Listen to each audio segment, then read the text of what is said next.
चिबड आहे आणि यंदाचा दुष्काळ पडलाय. तर नमस्कार मंडळी, आपल्या बीड जिल्ह्यात भरपूर नुकसान झालं मागच्या वर्षी पाऊस काळाने. शेतकऱ्यांनी पूर्ण विमा भरला, पण सरकारने कुठलीही विम्याची दखल आपली घेतलेली नाहीये. तर याविषयी आपण गावकऱ्याचं आणि शेतकऱ्याचं काय म्हणणं आहे याच्यावर चर्चा करू. विमा मंजूर झालाय का? मंजूर नाही झालं ना, आला बी नाही, काहीच नाही. बरं, काही नुकसान झालं होतं का? नुकसान झालं, कसं आहे 80-90% नुकसान झालंय. बर, तुम्ही विमा भरला होता का? हो भरला. बर, काही भेटलाय का तुम्हाला काही विमा? नाही सरकारने मदत करावं. नुकसान झालेलं आहे का? हो नुकसान झालंय, खूप रांची पडले होते सारख्या.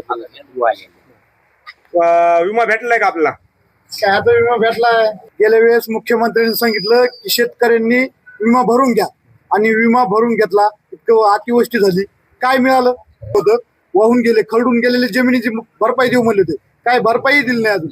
म्हणजे सरकार निवळ शेतकऱ्यांची फसवणूक. आपल्याला विमा भेटलाय का? मी 2 वर्षापासून विमा भरीत नाही, ते येत नसल्यामुळे भरीतच नाही. 2 वर्ष झाले बघा. भेटला का? हा भेटला का? नाही काय विमान कशाचं काय, नाही का? आमच्या वावर भरपूरची बडी बरं. त्या टायमाला खांदू खांदू गेली, त्याची भरपाईच नाही दिली. पंचनामे ते झालेत का? हा हे आहेत मनसेचे तालुका अध्यक्ष आणि यांच्याशी आपण थोडी चर्चा करू. पण काय विमा आपल्याला कधीपासून भेटलेला नाही? तसं जर पाहायला गेलं तर खरं तर आपल्याला 2019 पासूनचा विमा भेटलेला नाही. 2019चा रब्बी भेटला नाही, त्याच्यानंतर 2020ला खरीप नाही, रब्बी नाही. त्याच्यानंतर 2021-22ला सरकारने घोषणा केली होती का अग्रिम विमा देऊ तुम्हाला, 25% अग्रिम देऊ.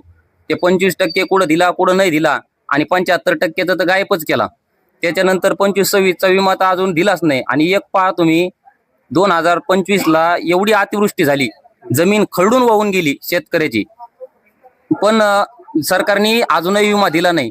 म्हणजे सरकारला एकीकडे आमदार खासदार फोडायला पैसे आहेत, त्यांना गुवाहाटीला न्यायला पैसे आहेत, पण शेतकऱ्याला द्यायला पैसे नाहीत.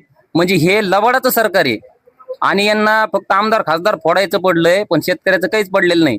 त्यामुळे आता शेतकऱ्यांनीच एकजूट होऊन, तुमच्या व्हिडिओच्या माध्यमातून सांगतो, शेतकऱ्यांनी एकजूट होऊन नेपाळ सारखी परिस्थिती आपल्या महाराष्ट्रात उद्भवाची वेळ येऊ देऊ नये या सरकारने, आणि सरकारने विमा तत्काळ द्यावा. नसता महाराष्ट्रात नेपाळ सारखी परिस्थिती नक्कीच होईल. त्यामुळे या जिल्ह्यातल्या सर्व आमदारांना विनंती करतो की तुम्ही पालकमंत्र्यांना भेटा, शेतकऱ्याच्या वतीनं भेटा आणि त्यांना सांगा की 2020 पासूनचा जो विमा काढलाय, 20चा जाऊ द्या तिकडे, पण निदान 26चा तरी 25चा तरी विमा द्या.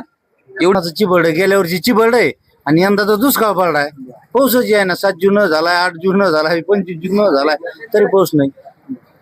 पैसे तर नाहीतच गेल्या वर्षीचे, पण आता काय करतात. तुम्ही विमा भरला होता का? नाही भरला. भरलाच नाही? नाही. बरं, काही नुकसान